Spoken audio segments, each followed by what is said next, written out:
ចាសួស្តីខ្ញុំចន្ទថាចាឲ្យមកដល់បច្ចុប្បន្ននេះខ្ញុំបានត្រូវបានគេជ្រើសរើសឲ្យមានខ្ញុំខ្លាយទៅជាប្រធានសហភាពសហគមន៍សហគ្រិនអភិវឌ្ឍសង្គមដែលបោះឆ្នោតជាប់ថ្មីហើយយើងមានសហគមន៍កសិកម្មដែលជាសមាជិករបស់សហភាពហ្នឹង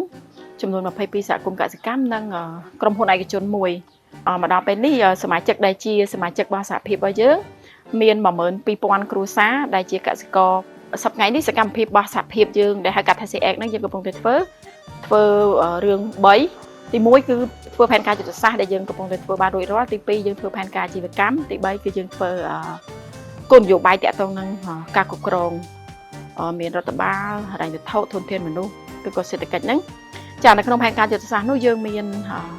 ធ្វើជាចក្ខុវិស័យជាបេសកកម្មជាគោលដៅយុទ្ធសាស្ត្ររបស់យើងហើយក៏យើងមានគោលបំណងធំចំនួន4ដែលនៅក្នុងគោលបំណងនោះវាមានសកម្មភាពតូចច្រើននៅក្នុងហ្នឹងដែលសម្រាប់យើងជួយនៅលើផែនការអភិវឌ្ឍរបស់សហគមន៍កសិកម្មដែលជាសមាជិករបស់ CX សូមអរគុណ